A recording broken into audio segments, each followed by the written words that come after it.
Who won the war? No one won the war. The British and the Unionists were never going to be bombed out of the United Kingdom, and we were never going to be able by military force to destroy the Republicans. So no one won. On the other hand, I honestly do believe that everyone has won the peace.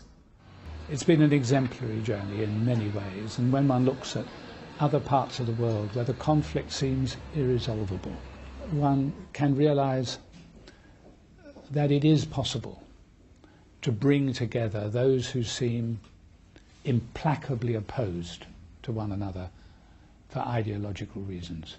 And it is a gift of human nature that that is possible. I'm now working as political correspondent for UTV, so yes, I've done all the sort of general news, parades, past, murders, courts, parades all as well. of that, all of it. And do the parades always cause problems or tension? Yes, there's always difficulties. Some areas worse than most.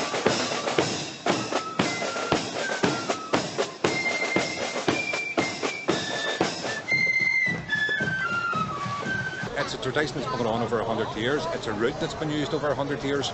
And what people are saying now is because of Republican violence that this parade has been banned. It's not about ordinary marching, it's about holding you down. It's the method behind what they're doing is quite intimidating.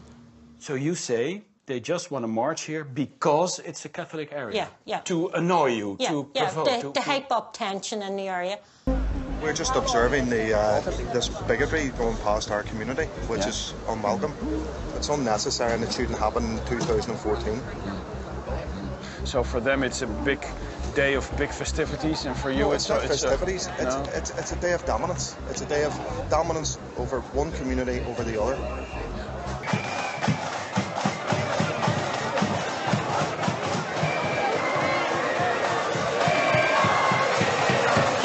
It is years and years of hurt and pain and anger and suspicion and distrust and hatred. This cage, that's because of protection? That's for protection. Yeah, there's a peace line there. Yeah? And things get through over. So they have a huge fence over there? Yeah.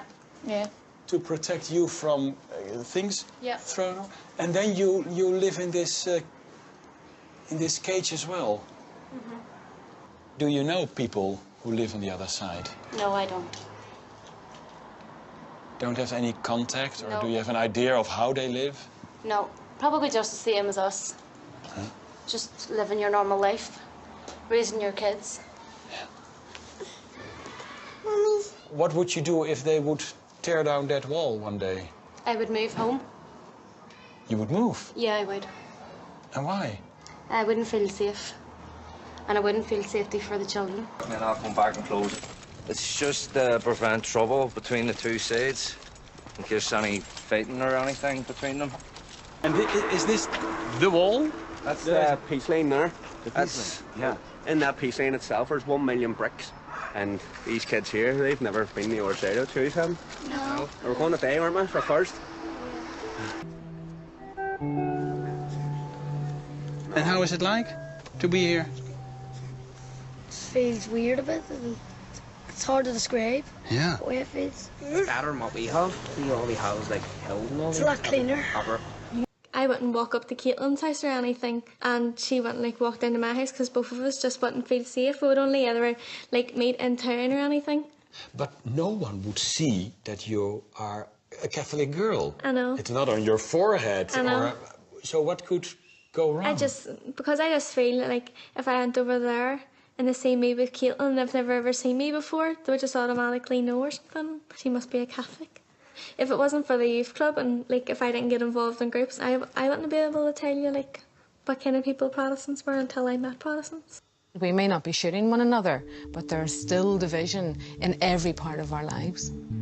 For instance, in 1998, when we had the signing of the Good Friday Agreement, opinion polls showed that people were feeling optimistic, hopeful for the future.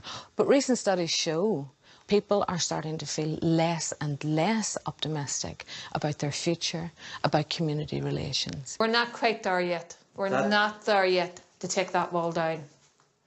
I fear bringing that wall down.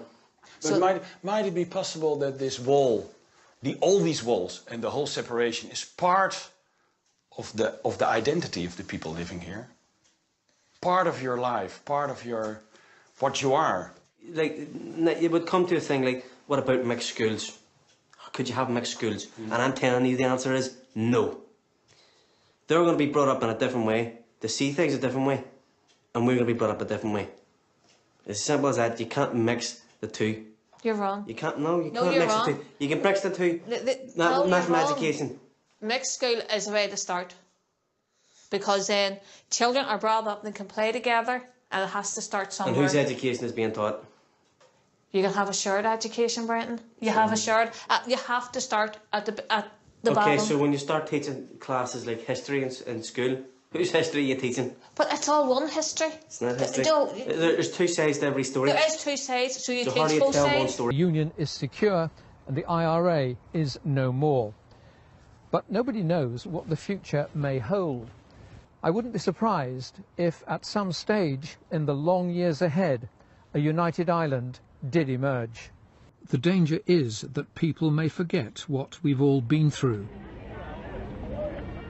A past that the young know little about.